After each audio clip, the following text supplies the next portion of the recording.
Assalamualaikum warahmatullahi wabarakatuh. Kita ketemu lagi di Matematika Pemuratan kelas 12 semester 2. Nah, tadi dapat belum ikut klinik, saya buatkan video untuk dipelajari. Nanti bisa ditanyakan di pertemuan klinik selanjutnya. Pada pembelajaran kali ini kita akan melanjutkan materi yaitu distribusi normal, tepatnya distribusi peluang normal atau normal distribution. Ini adalah suatu peluang dari variabel acak kontinu. Kalau kemarin kita belajar di variabel acak diskrit menggunakan distribusi binomial, di sini disebut dengan distribusi normal. Kita akan menggunakan huruf depannya n untuk menulis distribusinya. Kita tulis x berdistribusi normal dengan parameter. Ini apa? Mu, sigma. Nah, mu ini adalah untuk rata-rata. Dan sigma, huruf S kecil, ini adalah simpangan baku. Di dalam buku-buku lain, kadang-kadang ditulis dalam X berdistribusi normal, mu, lagam atau standar deviasi kuadrat. Karena buku kita menggunakan seperti ini, kita ikuti saja. Itu kita menggunakan simpangan baku. Kalau nanti ketemu yang seperti ini bisa dibaca dengan ragam, hampir sama, hanya beda ya. Beda penulisan di matematika biasanya kuliah seperti ini. Tapi buku kita seperti ini kita ikut saja. Apa sih yang akan kita pelajari pada distribusi normal? Akan kita pelajari yaitu nanti kita akan belajar tentang distribusi normal yang peluangnya dapat dicari dengan 3 langkah ini. Yang pertama, menghitung nilai Z dengan konversi nilai Z sama dengan X dikurangi rata-rata dibagi standar deviasi. Konversi apa sih itu sebenarnya? Yaitu konversi dari X ke Z. X, Z itu apa? Nanti kita pelajari selanjutnya. Z itu distribusi normal biasa, X distribusi normal biasa, Z itu distribusi normal yang baku atau standar. Nah, untuk merubah ini kita memerlukan yang pertama yaitu kita konversi.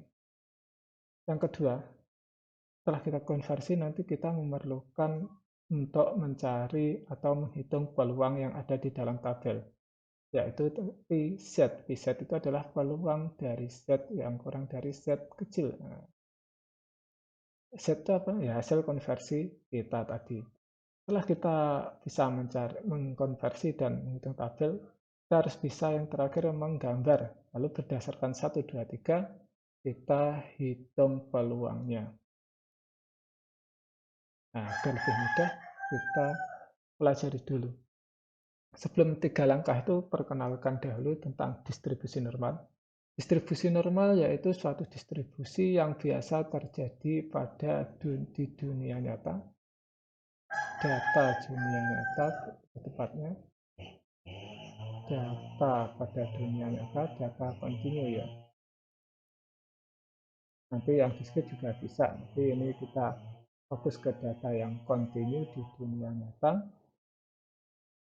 Nanti akan memenuhi distribusi normal ini. Distribusi normal itu yang seperti apa, Tom? Pertama simetris. Contohnya di sini diagram berat badan kalian ya. Data berat badan ini, nah di diagram ini berupa berbentuk simetris. Rata-ratanya kira-kira ini 55, tengah-tengahnya ya. Rata-ratanya kira-kira 55. Sebelah kiri dan sebelah kanan banyaknya sama, itu disebut simetris. Kode gitu teman gambarnya. Tak terhingga di kedua sisi. Nanti di kiri dan kanan ya semonggo beratmu. Entah apa budi ya boleh. Memiliki satu puncak di tengah. Yang tengah-tengah ini tepat untuk di puncaknya yaitu frekuensi yang terbanyak atau peluang yang frekuensinya yang paling banyak ada di tengah. Nah, itu nanti di tempatnya. Artinya ini di tengah ini tempatnya rata-rata, tempatnya median, tempatnya modus.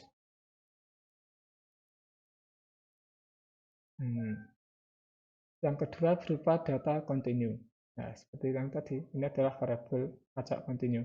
95% nilai terletak di dalam kira-kira dua standar deviasi. Dari rata-rata ke kanan dua standar deviasi, ke kiri dua standar deviasi, banyaknya data ada 95%-nya.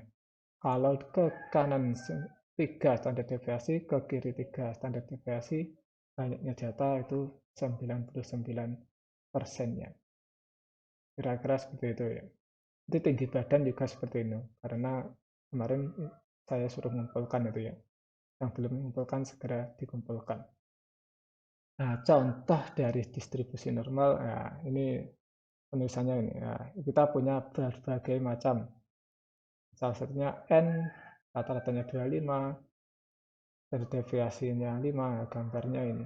Nah, yang N rata-ratanya 10, rata-ratanya 25, standar deviasinya 10, gambarnya ini. Apa N rata-ratanya 35, standar deviasinya 10, nah gambarnya ini.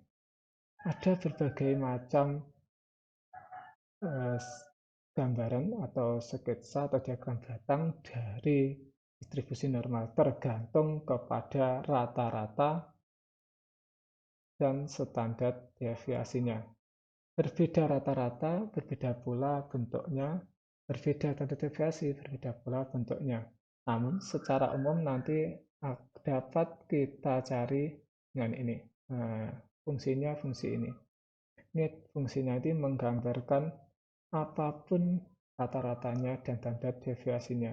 Gambar ini disebut juga dengan lonceng Gauss atau distribusi Gauss, Pak Gauss-Cut, Friedrich Gauss yang mempopulerkan ya.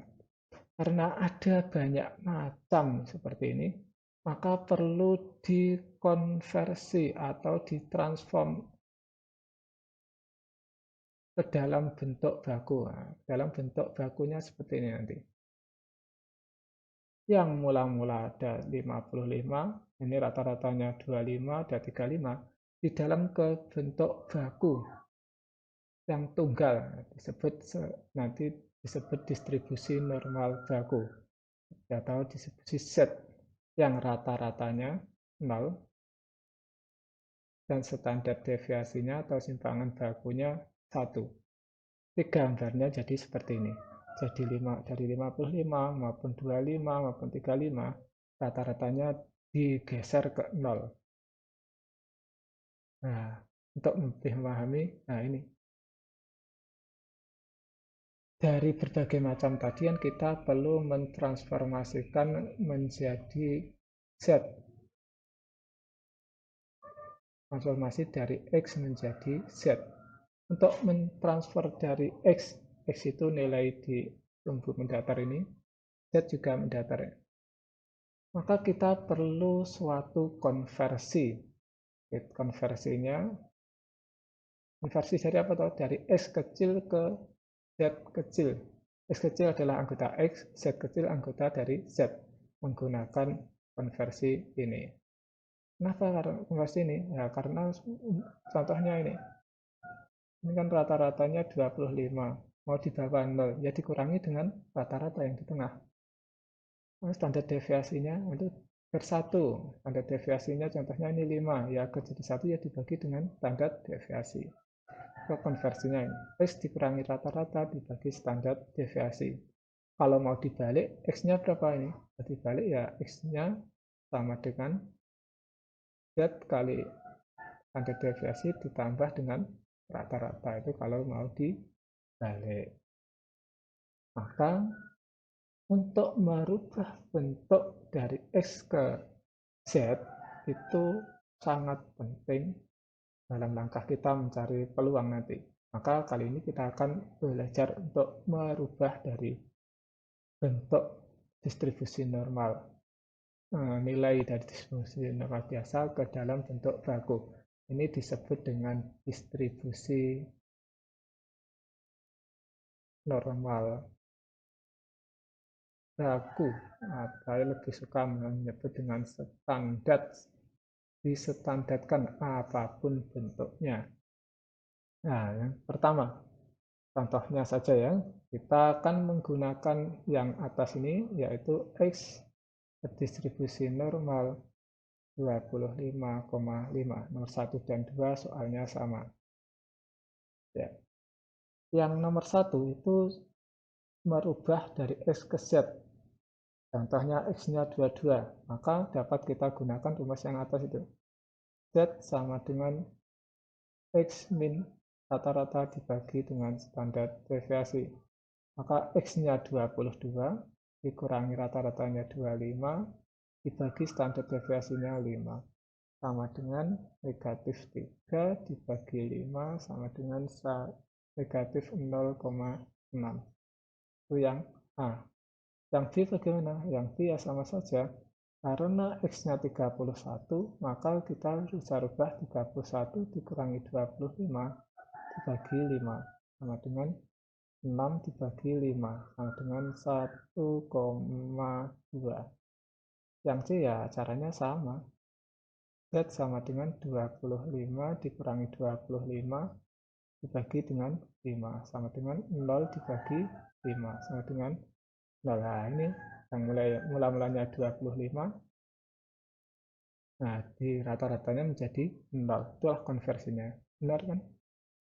Nah, gimana apabila kita disuruh, kalau yang ini tadi dari X ke Z ya. Bagaimana apabila dari Z ke X? Ya, kita pakai yang ini. Nah, caranya ya hampir sama. Jadi, X itu sama dengan Z kali standar deviasi ditambah dengan rata-rata mu. Nah, Z-nya negatif 1,36 kita kalikan dengan standar deviasinya berapa tadi soalnya? 5 ya. 5 dan 6. Ditambah dengan rata-rata. Rata-ratanya 25 sama dengan negatif 6,8 ditambah 25 sama dengan 18,2. Itu yang A. Yang B, Z-nya 2,4, jadi X-nya sama dengan 2,4 kalikan dengan 5 ditambah 25 sama dengan 12 ditambah 25 sama dengan 37.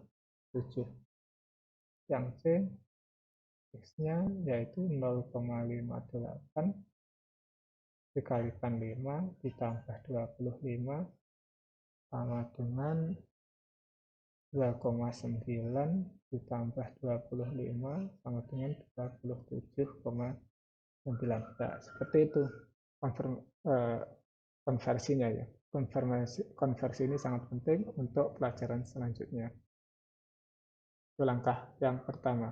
Sementara saya akhiri. Wassalamualaikum warahmatullahi wabarakatuh. Kita lanjut ke bagian yang kedua, membaca tabel.